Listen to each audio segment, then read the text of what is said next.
The 2020 census data is in, and Jefferson City needs to redraw its ward lines. The city's divided into 5 wards, and one in particular has grown in the last decade. As a result, some people in the 4th ward might be relocated. Here at Memorial Park today, the Cole County chapter of the Mizzou Alumni Association will hold its annual tailgate party, and the event comes right before the Tigers kick off their football season on Saturday. Sarah, how long can drivers expect to run into that construction near the bridge? Well, Meg, the project director says this prep work will last about 4 to 6 weeks, and then MoDOT plans to officially start construction on the bridge this fall. The entire project is expected to be complete by December 2024. This farm right here serves as a site specifically meant for veterans, and today it's hosting a free lunch in celebration of Veterans Day, but the program does a lot more throughout the year to get veterans involved. More than 80 agencies from cities and counties across the state took part in that procession today. They drove across town with lights flashing. Sarah, are you dying to find the plug just to see what it looks like? Yes, I know. I was kind of hoping that maybe they were testing it out this morning, but then I showed up and it's still a little dark. But I'm excited to see some pictures and videos tonight of when it is lit up. I think it's going to look really pretty.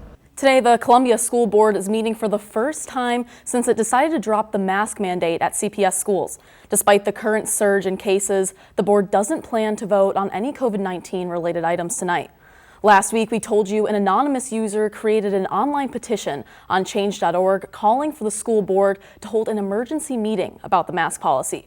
More than 2,500 Columbia Public Schools parents and teachers have signed that petition. Ahead of the school board meeting, several students from Hickman High School walked out of class yesterday afternoon to protest the lack of a mask mandate at CPS schools.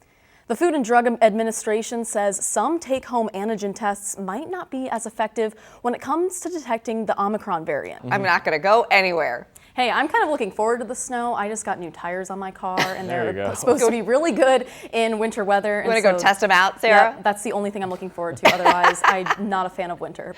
You're wild. Well, I'm sure we can all agree that the pandemic has changed a lot of things in our lives, including holiday celebrations. And some farms, like Sweetgrass Hills here, aren't producing as much turkey for Thanksgiving this year because of COVID-19. What do you want, huh? What do you want?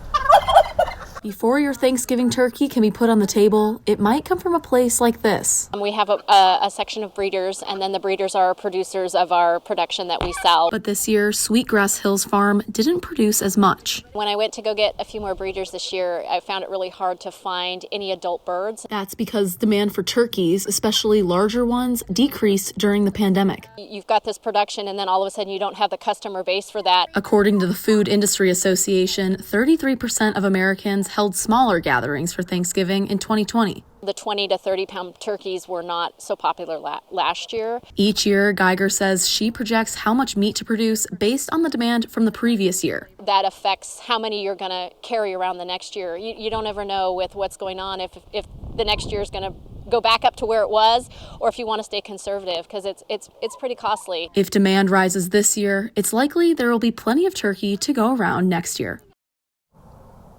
Now, the farm's owner told me she currently sells most of her turkey to family, but she wants to begin selling more locally if demand increases in the future. Now, if you haven't bought your turkey for next week yet, don't panic. We have resources on our website where you can search for ones that still might be available in your area on KOMU.com. Reporting live in Boonville, Sara Moyers, KOMU 8 News. According to the National Institutes of Health, compassion fatigue can be a consequence of helping others. It's something that we're all aware of, and we have to fight it within ourselves every day. Hazeman says compassion fatigue hits her when caring for unvaccinated patients. I'm talking to my patients every single day, encouraging them to get vaccinated.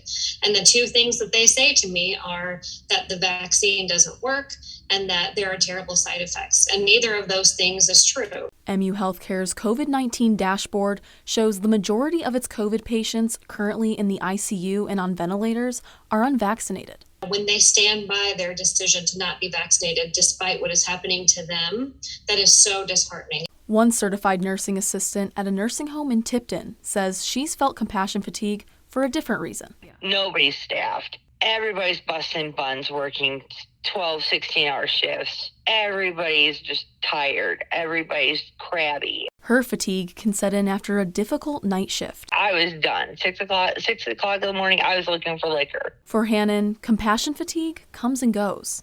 And there's days that you come home and you feel alleviated, like, boy, I did something cool. This person really got it. They cared. And there's days you come back home beaten, where everything went wrong. They treated you like garbage that day, and you just want to pull your hair out. When healthcare workers don't feel respected, compassion fatigue can be heightened. It can make providers, doctors and nurses and, the therapists and everyone taking care of these patients really feel like our work is unappreciated and kind of feels a little bit less important. But despite the challenges, We're all adapting together. We're all learning new things together. it's the commitment to the job that keeps some healthcare providers going. We want to help people get better. We want to help people get through this pandemic. And we want to help our people do that. For KOMU 8 Cares, A Brighter Tomorrow, I'm Sara Moyers.